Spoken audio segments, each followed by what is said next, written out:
Hello बच्चों, good morning. And again सुबह सुबह फिर से वही केमिकल काइनेटिक की चैप्टर की पढ़ाई शुरू की जाए। अब तो आज का टॉपिक मॉलिक्यूलरिटी। कौन सा टॉपिक है आज? मॉलिक्यूलरिटी। टॉपिक सिंपल सा है, पसंद भी आएगा आपको। और ये क्वेश्चन एज अ 3 मार्क और एज अ 4 मार्क बोर्ड में आ सकता है, बिकॉज कि ये केमिकल काइनेटिक चैप्टर से बोर्ड में क्वेश्चन आएगा आपके लिए और 3 या 4 मार्क्स का। यानी इसमें सम्स का जितना इम्पोर्टेंस है उतना ही इम्पोर्टेंस उसमें थियरी का भी है। थोड़े बहुत थियरी है, सम्स के साथ साथ आप पढ़ लेना, मिस मत करना। तो व्हाट इज मॉलिक्यूलरिटी? तो पहले डेफिनेशन लिख दो, फिर समझते हैं कि द मॉलिक्यूलरिटी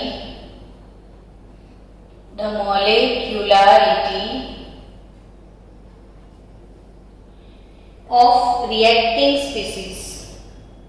द मॉलिक्यूलरिटी है क्या? तो द नंबर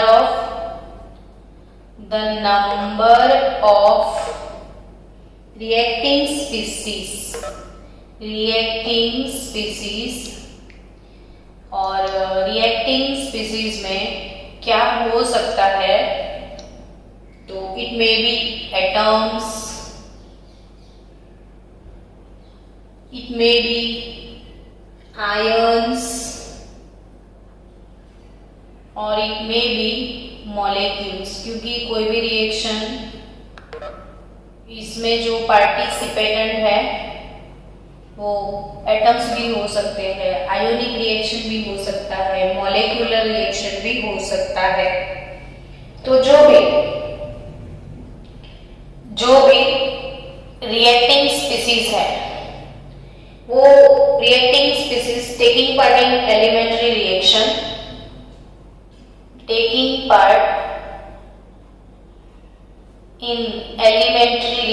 कल पढ़ा था ना एलिमेंट्री रिएक्शन क्या होता है और कॉम्प्लेक्स रिएक्शन क्या होता है। जो 1 स्टेप में खत्म हो जाता है वो एलिमेंट्री। तो taking part in elementary reaction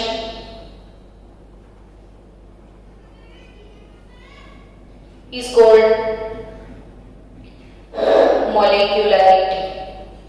तो which must collide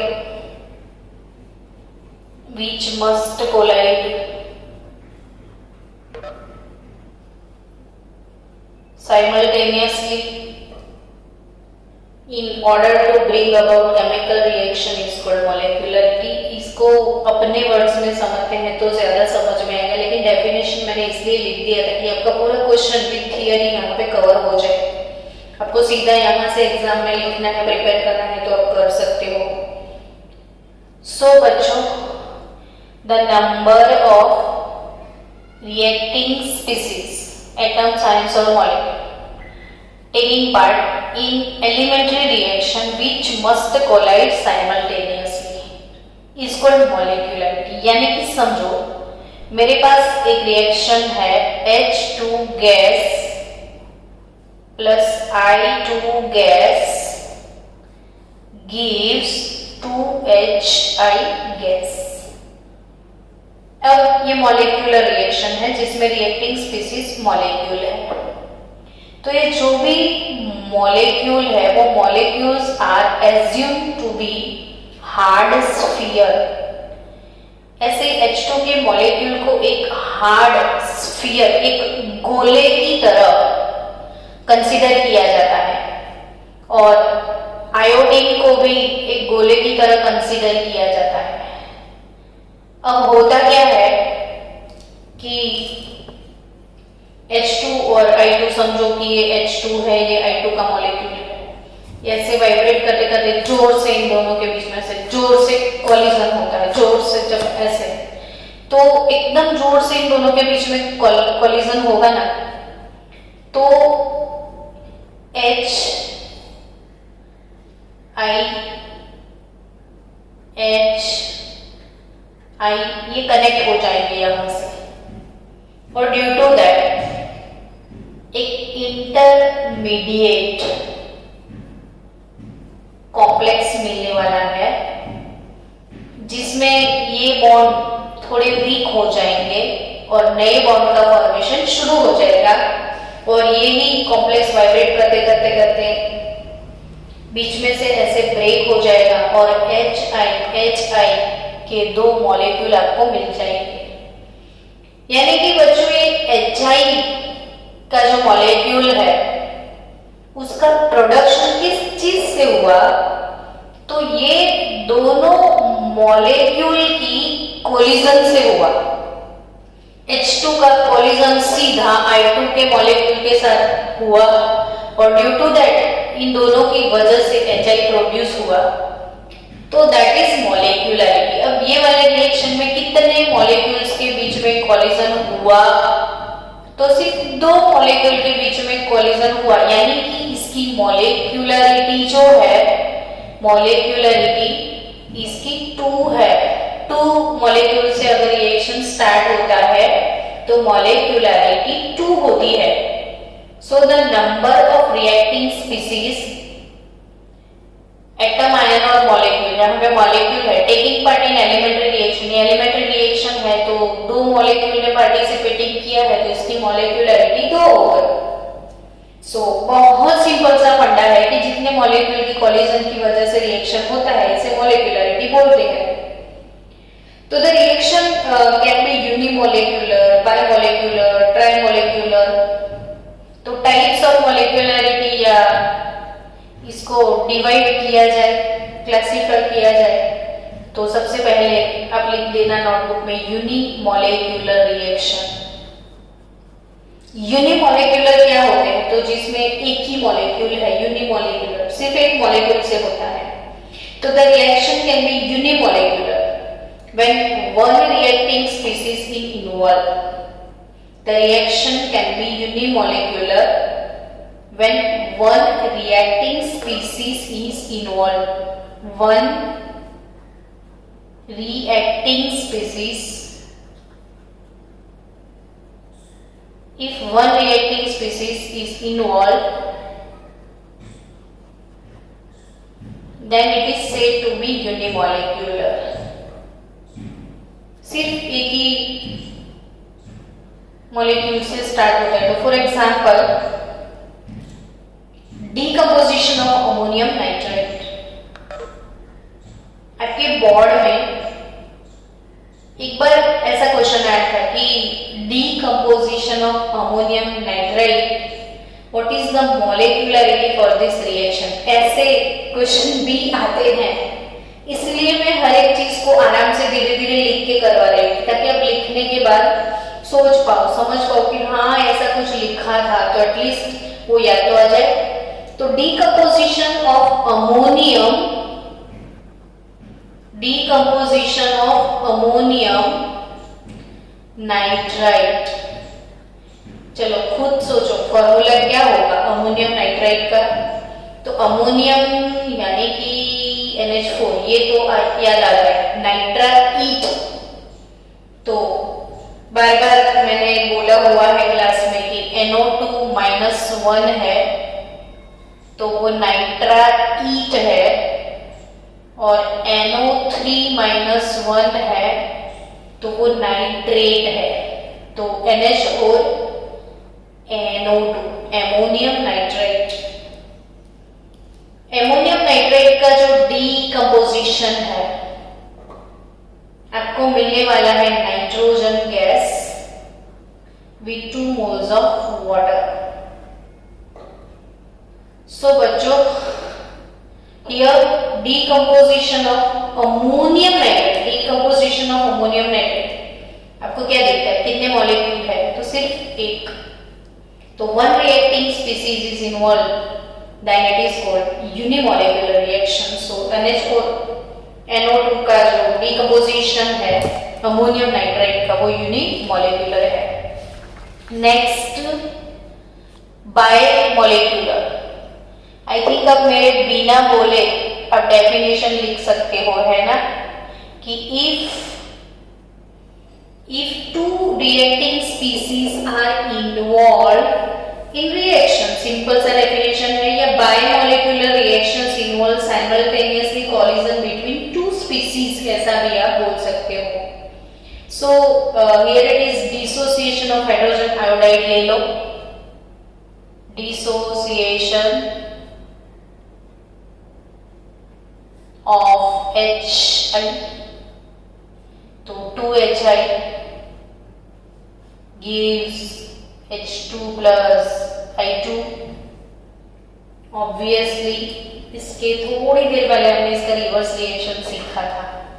अब यहाँ पे एज्यूम कर लो कि HI का एक बड़ा सा स्फीयर है, सख्त गोला है एक बहुत बड़ा, और जोर से उसका कोलिजन दूसरे HI के मॉलिक्यूल के साथ हुआ तो HH कनेक्ट होके H2 बन गए, I कनेक्ट होके I2 बन गए. तो यहाँ पे एक साथ साइमल्टेनियसली दो मॉलिक्यूल का कॉलिजन हो रहा है, तब भी ऐसे रिएक्शन को बायोमोलिकुलर रिएक्शंस बोला जाता है. नाउ अब मैं ना भी बोलूं तो आप लिख दोगे, है ना, ट्राई मॉलिक्यूलर रिएक्शन. तो if three reaction species are involved in chemical reaction, यानी तीन मॉलिक्यूल एक साथ कोलाइड होंगे और रिएक्शन हो जाएगा, तो मे बी ये ट्राई मॉलिक्यूलर होगा. For example two NO plus O2 2NO2, two NO plus O2 2NO2, 2NO plus O2 2NO2. Trimolecular reaction. Bimolecular reaction, इसकी मॉलिक्यूलरिटी 2 + 1 3 है. तो अब आप सोचोगे पॉलीमोलिकुलर रिएक्शन, अगर मैंने कहीं ऐसा बोल दिया कि KClO3 plus 6H2SO4 plus 6FeSO4 plus 3H2SO4 gives KCl plus Fe2SO4 thrice. आपको रिएक्शन याद नहीं रखना है, जस्ट एक कॉम्प्लेक्स रिएक्शन में लिख रही हूँ. सिंपल से एलिमेंट्री रिएक्शन थे, ये कॉम्प्लेक्स रिएक्शन है. अब मैं आपको ये क्वेश्चन पूछूं कि इसकी मॉलिक्यूलरिटी क्या है, तो आप मुझे लगता है आंसर देने वाले हो. फास्ट बताओ तो इसकी मॉलिक्यूलरिटी कितनी है? एनी ऑफ द, इसकी मॉलिक्यूलरिटी 163 मोल. ऑब्वियसली हाँ, आंसर आप देने वाले हो कि 1 + 6 + 3 10 मोल. तो बच्चों पक्के से याद रखना, पक्के से, कि भाई द प्रोबेबिलिटी, पक्के से याद रखना, the probability that more than 3 molecules, probability that more than 3 molecules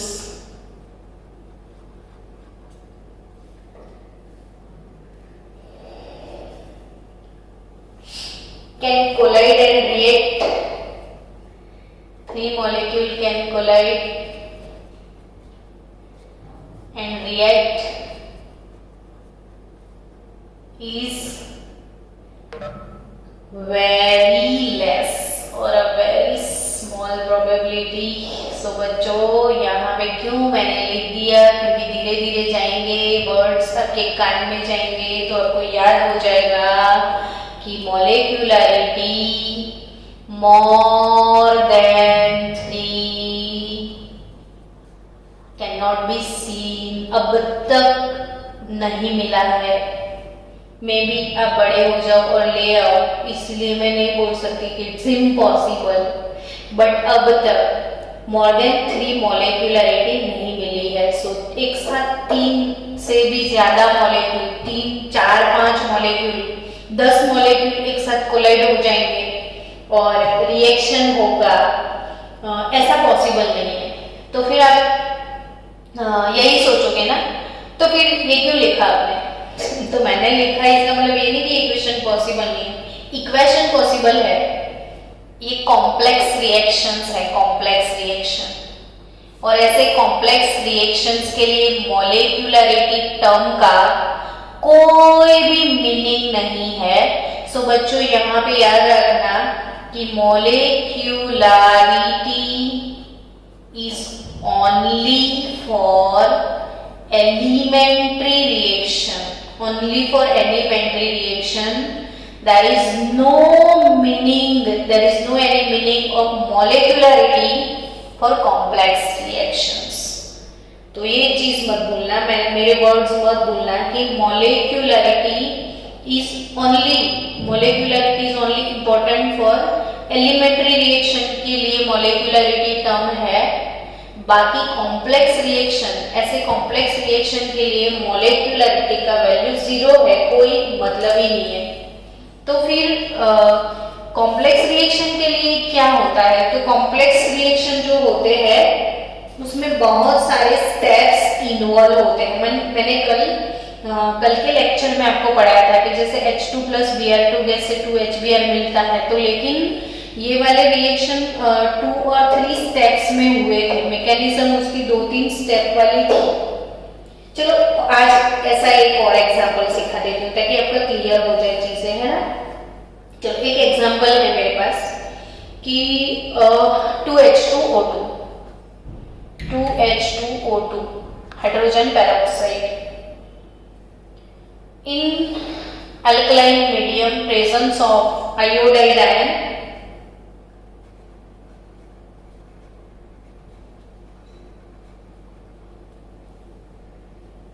decomposition of H2O2 2H2O + O2। यहाँ से एक चीज और सिखा दूं, हम हमेशा ऐसे ही एग्जांपल लेते हैं जो आपके काम के है।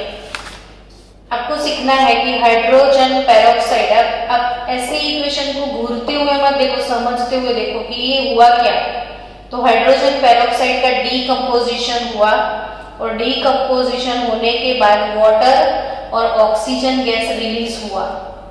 तो स्टैंडर्ड 11 चैप्टर हाइड्रोजन चैप्टर में हमने पढ़ा था 30 वॉल्यूम H2O2, यानी जो वॉल्यूम स्ट्रेंथ थी H2O2 की। यहाँ पे मैं आपको इसलिए रिवाइज करवा दूं ताकि कुछ रिवीजन भी हो जाए और कुछ बातें आपको याद भी आ जाए कि 30 वॉल्यूम H2O2 का मतलब क्या था बच्चों।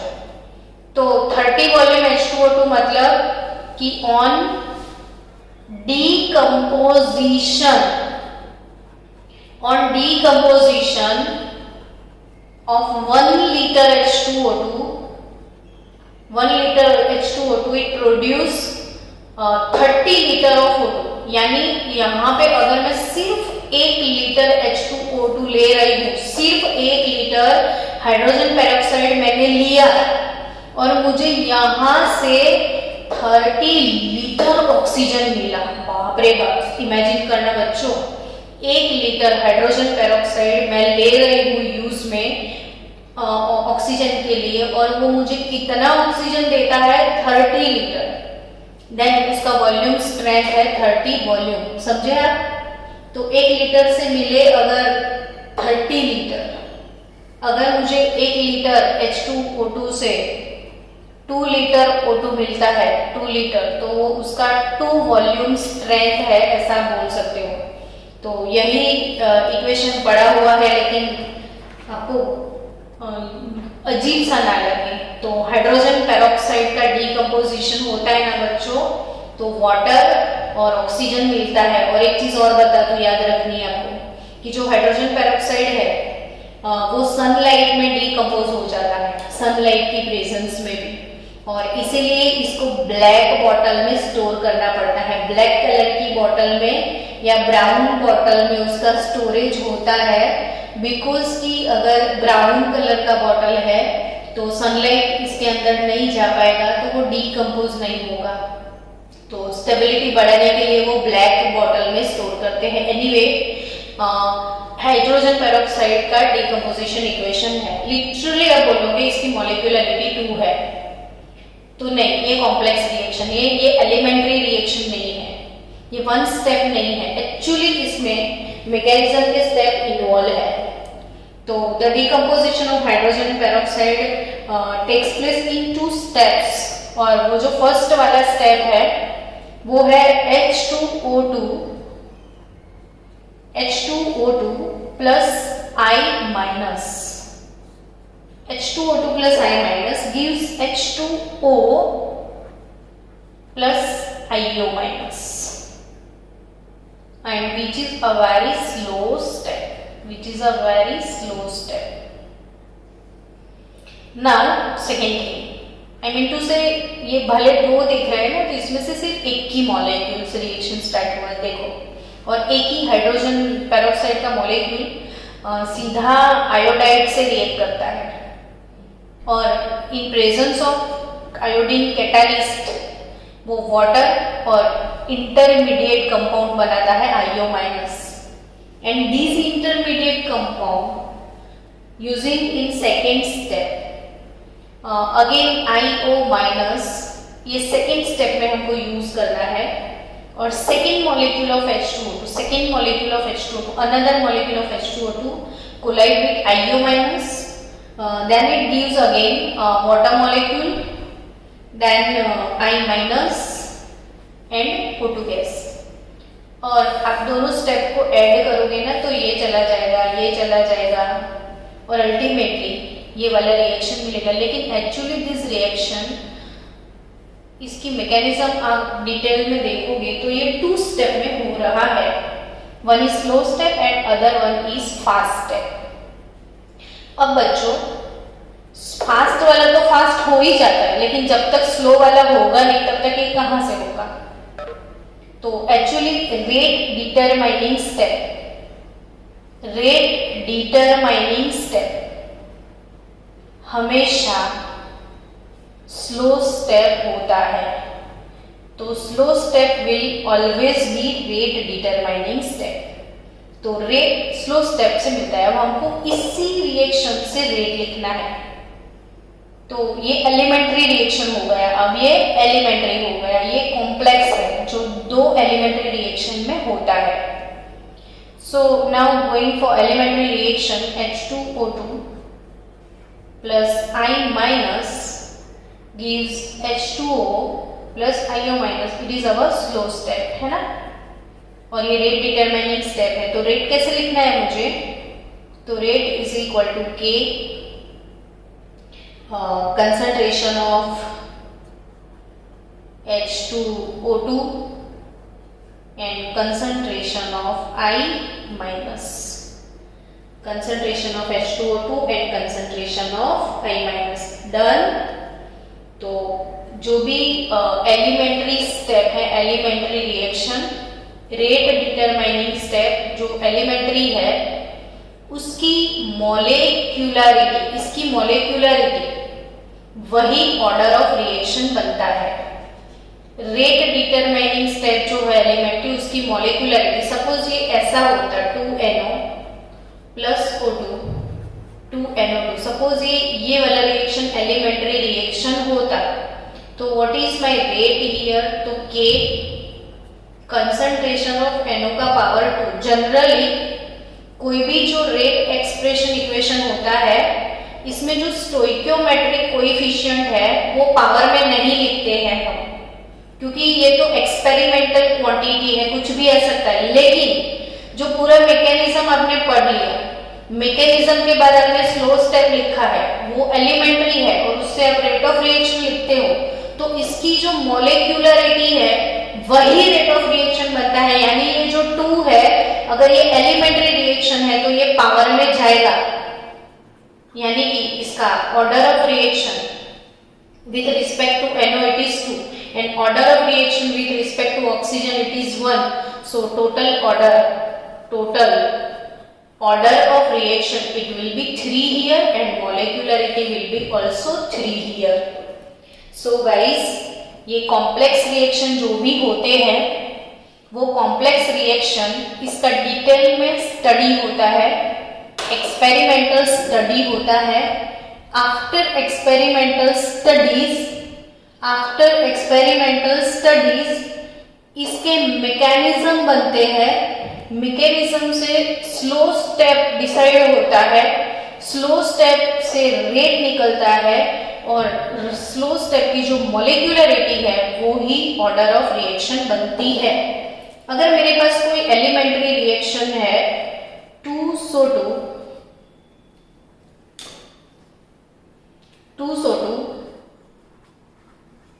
plus O2 gives 2SO3 gas, तो ऑब्वियसली ये वाले रिएक्शन का ऑर्डर ऑफ रिएक्शन क्या होगा? तो अगर ये एलिमेंट्री रिएक्शन है तो वो डेफिनेटली रेट डिटरमाइनिंग स्टेप है, तो इसकी मॉलिक्यूलरिटी 2 + 1 3 है. तो order of reaction with respect to SO2 it is 2, order of reaction with respect to oxygen it is 1 and total order of reaction 2 + 1 it is nothing but 3 बच्चों 3.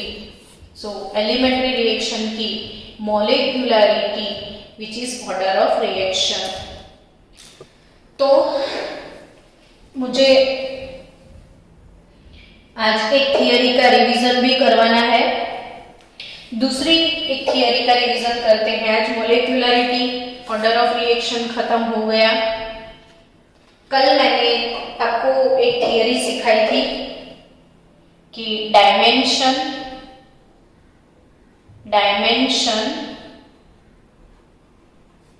Of rate constant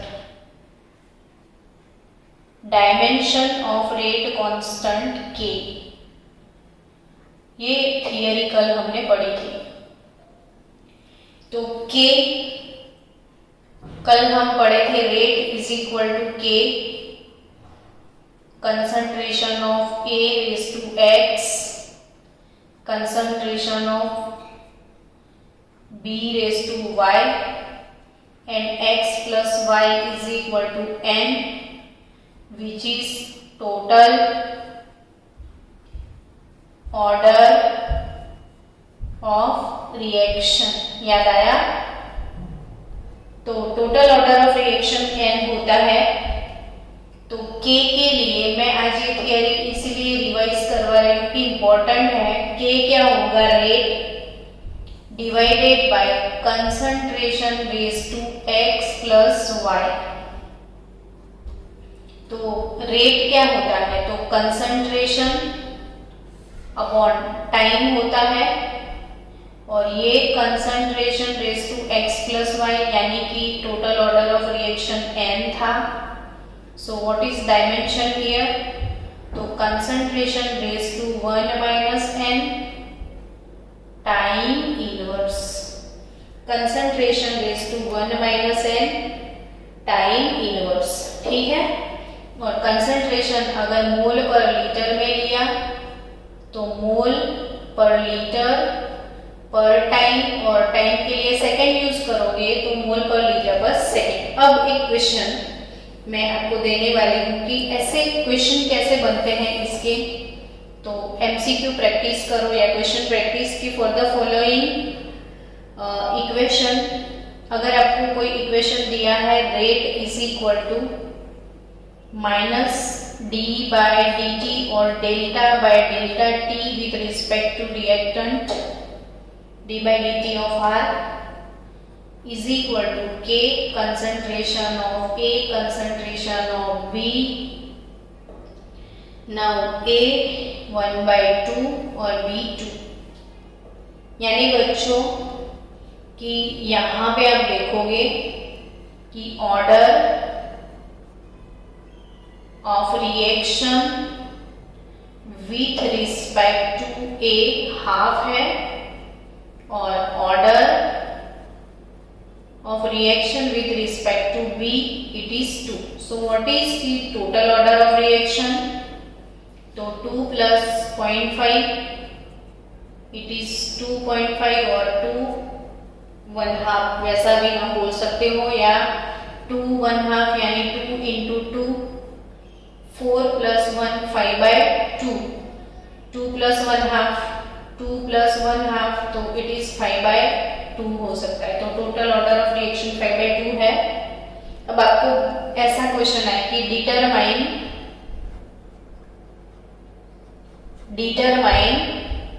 the unit of rate constant, determine the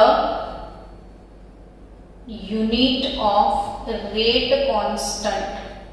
तो अब rate constant का unit derive करना है, तो हमारे पास unit क्या है रेट कांस्टेंट के लिए, तो mole per litre raise to 1 minus n, mole per litre raise to 1 minus n, per time के लिए सेकेंड लिख दे।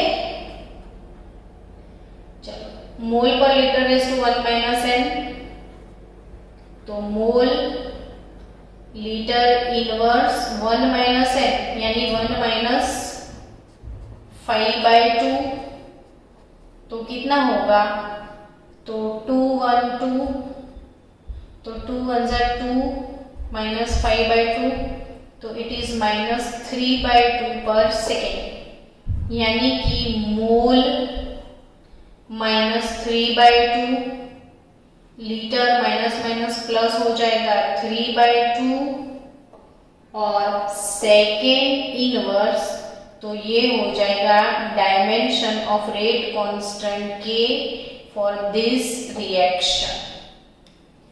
तो आपको ये थियरी फिर से मैंने रिवाइज करवा दिया, तो आप अभी बैठ के, मैं ऐसे 5 क्वेश्चन दे रही हूँ कि रेट इज इक्वल टू के, कंसंट्रेशन A का पावर है 2, B का पावर है 1 और C का पावर है 0। इसके लिए आप यूनिट बनाओ। रेट इज इक्वल टू के, कंसंट्रेशन X का पावर है -1, B का पावर है 1/2, C का पावर है 2, और रेट इज इक्वल टू के A पावर 3/2। चलो, ये 3 इक्वेशन के लिए आप रेट कांस्टेंट का डायमेंशन डिराइव करके मुझे दो। रेट कांस्टेंट का डायमेंशन, और इसके बाद आपकी टेक्स्ट बुक में है एग्जाम्पल 4.3 और टेक्स्ट बुक का एग्जाम्पल 4.4, टेक्सचुअल एग्जाम्पल 4.3 और 4.4 अभी आपको सॉल्व करना है जल्दी से। टेक्सचुअल एग्जाम्पल कौन सा, 4.3 और 4.4, जल्दी से अभी सॉल्व करो, क्योंकि फिर आप बाद में कुछ नहीं करते हो। तो अभी के अभी मेरे सामने आप सॉल्व करो टेक्सचुअल एग्जाम्पल 4.3 और 4.4 और ये वाली प्रैक्टिस करो।